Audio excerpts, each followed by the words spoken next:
수경입니다. 네, 오늘은 교양미술사 그 세 번째 시간으로 찾아왔습니다. 오늘도 미술을 소개시켜 드릴 분을 소개를 해드리겠습니다. 네, 수경화실 미술사 큐레이터 김은옥 선생님을 소개해 드리겠습니다.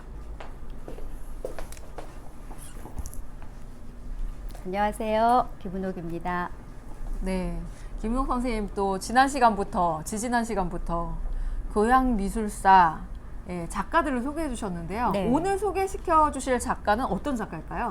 오늘은 19세기 인상주의를 대표했던 프랑스 화가 클로드 모네입니다. 아, 클로드 모네. 네. 네, 모네는 제가 그렇게 막 좋아하는 그런 작가는 아니었는데, 네. 모네 하면 어떤 특징이 있을까요? 모네 하면 빛을 색으로 표현했던 대표적인 화가였죠. 네. 네. 주로 또 어떤 표현을 했을까요, 모네가? 모네는 주로 인물보다는 풍경화를 많이 그렸는데요. 네. 풍경화를 시작해서 이제 어떤 한 대상을 계속해서 반복해서 그리는 연작을 그렸고 그 이후에 많은 분들이 알고 있는 수련 연작을 그렸던 화가였습니다. 아, 네. 네. 모네가 굉장히 빛의 화가로서 되게 획기적인 작품을 한 걸로 평가가 되는데, 네. 과연 어떤 부분이 그렇게 획기적이었던 걸까요? 그 당시에는 사실은 지금은 저희가 연작이라고 하는 어떤 그림 방식이 되게 흔한 방식이지만 그 당시에는 상당히 획기적인 방식이었어요. 연작이라는 그 자체가. 네. 또 거기에 더 획기적이었던 거는 세상에 저희가 보는 그 빛을 색으로서 표현해서 계속해서 그 연작을 죽을 때까지 그렸던 화가였기 때문에 저희가 인상적으로. 네. 네. 그 모네 작품 중에서 네. 건초더미라는 작품을 저는 좀 인상 깊게 봤는데, 네. 건초더미 보면은 이렇게 색깔이 굉장히 다양하게 똑같은 걸 네. 그렸는데 다양하게 이렇게 표현이 됐더라고요. 네, 네. 그래서 그게 계절도 좀 나타내고 이렇게 보이는데, 네. 그 작품은 또 어떤 작품인지 좀 소개를 해주시면 좋으실 것 같아요. 네, 사실은 건초더미를 그렸을 때 그 당시만 해도 모네는 사실은 무명이나 다름이 없었어요. 네. 그런데 그 와중에 이제 설상가상으로 아내도 일찍 세상을 떠나고 얼마 되지 않아 자식까지 잃게 되면서 네. 사실 이제 되게 우울한 시기에 도시를 떠나서 지베린이라는 시골 마을에 가서 이제 그 건초더미 연작을 그리게 됐던 거거든요. 네. 근데 이제 주로 이제 자연을 좋아하고 산책을 즐겼던 모네가 어느 날 들판에 있는 그 단순한 형태의 건초더미를 보고 시간에 따라 그 색이 달라지는 것을 발견해내게 됩니다. 그러면서 그 다양한 색을 담아내기 위해서 건초더미를 그리게 되죠.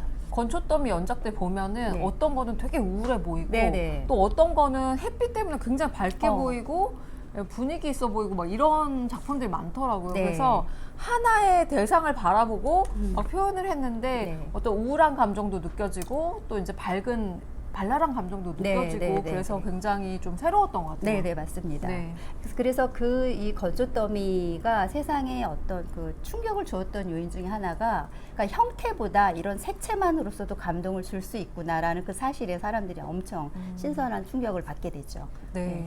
그리고 또 양산을 쓴 여인인가? 네, 그 네. 작품 보면은 되게 바람도 되게 잘 느껴지고 네. 이렇게 막 반사되는 그런 빛의 표현도 되게 잘 된 것 네, 같아요. 네, 네, 맞습니다. 그래서 거기서 보면 그 반사되는 색을 표현하기 위해서 그 등장하는 여인이 흰색 드레스를 입고 있지만 거기에도 자세히 보시면 그 하늘빛이 반사돼서 하늘빛과 또 들판에 있는 노란 꽃들의 색이 반사돼서 그 보이는 대로 느껴지는 대로 색을 그러니까 칠해 놓은 것을 볼 수 있습니다. 아, 그 흰색 네. 드레스가 보면은 조금 어둡게 보이기도 네, 네, 하는데 맞습니다. 그런 게 좀 반사된 빛을 표현한 거군요. 네, 네. 네.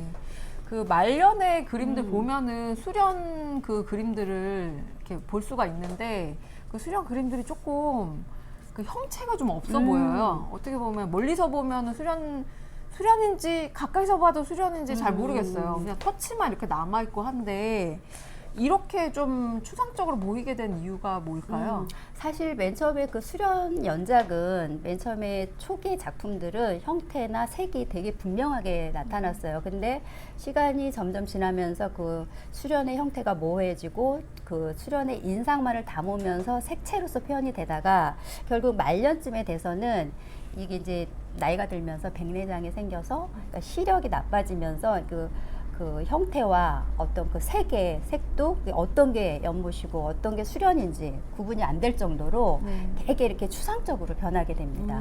네. 보면은 색감이 굉장히 또 화려하기도 하잖아요. 네네. 그래서 그런 거를 보면은 그냥 한 폭의 추상화 같기도 하더라고요. 아, 그래서 모네가 눈이 나빠지고 백내장 때문에 좀 추상적인 느낌의 작품을 하게 된 거군요.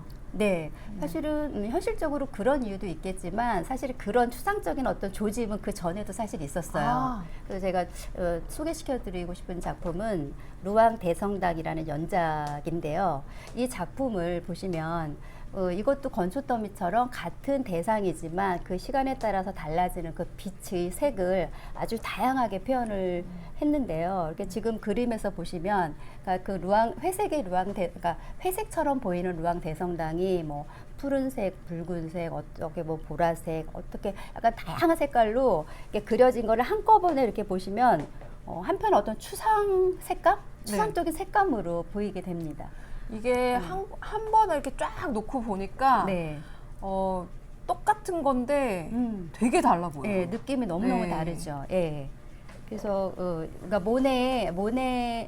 모네의 작품 세계가 어떻게 보면 이런 빛의 다양한 색을 표현해냄으로써 사람들에게 색채로 어떤 감동과 형태보다는 색채의 어떤 그 중요성이나 어떤 그런 것들을 많이 보여주고자 했던 것 같습니다. 저는 사실 모네 작품을 한 점씩 볼 때는 이게 뭐지? 잘 그리지 않은 것 같다. 네, 이런 네. 생각이 많이 들었어요. 그런데 이렇게 한 번에 쫙 놓고 보니까 빛의 흐름이 좀 느껴지는 그런 작품인 것 같아요. 네, 맞습니다. 네. 그러면 은옥 선생님은 모네가 어떤 작가라고 생각을 하실까요? 저는 추상 작가라고 생각합니다. 왜냐하면 왜 그런가요? 네. 모네는 양산을 여인이라는 어떤 풍경화를 보셨던 것처럼 형태 그렇게 중요하게 생각하지 않았어요. 단지 그 빛의 색의 어떤 그 보이는 색 그대로를 표현했고, 그다음에 말년의 작품도 보면 그런 어떤 그 색의 어떤 형태나 어떤 이런 것이 없이 약간 혼합돼서 자신이 그 당시에 느꼈던 자연의 순간을 색채로서 담아냈기 때문에 저는 추상 화가라고 생각을 하고 있죠. 그렇군요. 네. 네. 오늘 굉장히 모네에 대해서 알게 된 것 같아요. 네. 선생님 별로 모네 안 좋아하셨잖아요. 저는 근데 하나씩 봤을 때는 좀 그랬는데 네. 이렇게 전체를 놓고 보니까 빛을 정말 열심히 관찰을 하고 예. 그 나름의 그 느낌을 완전히 거기다 표현하려고 했던 그런 작가인 것 같아요. 네, 맞습니다. 그래서 조금 더 다시 보게 됐습니다. 듣던 중 반가운 소리예요. 듣던 중. 예, 듣던 중 반가운 그래서 저는 말씀입니다. 미술사에서 이렇게 은옥 선생님이 교양미술사에서 작가들 소개해 주실 때마다 좀 새롭게 보게 되는 것 같아요. 네. 저의 어떤 그런 기대감과는 좀 다른 설명들을 많이 듣기 때문에 네. 좀 새로운 것 같습니다. 그럼 은옥 선생님, 모네는 오늘 여기까지 말씀해 주시나요? 혹시 또 다르게 또 전해드리고 싶으신 말씀이 있으실까요? 네, 사실 전해드릴 말씀 많지만 네. 모네의 다른 작품들을 보시면서 모네가 빛을 색채로서 어떻게 담아냈는지 다른 작품들을 보시면서 여러분들도 그런 시간을 가져보셨으면 하는 바람을 남겨두면서 마치도록 하겠습니다. 네, 그러면 다음 시간에는 어떤 작가를 또 소개해 주실까요? 다른 작가 하면 오늘 모네에 대해서 말씀드렸잖아요. 그래서 네. 모네 하면 딱 떠오르는 다른 화가가 있잖아요. 다음 작가는 마네입니다. 마네. 네. 네. 모네 마네 할 때. 네. 네. 마네로 네. 그러면 다음 시간에는 찾아뵙겠다고 합니다. 네. 네. 그러면 오늘 교양미술사 여기까지 하겠고요. 다음 시간에 또 다른 작가의 이야기로 찾아뵙도록 하겠습니다. 감사합니다. 감사합니다.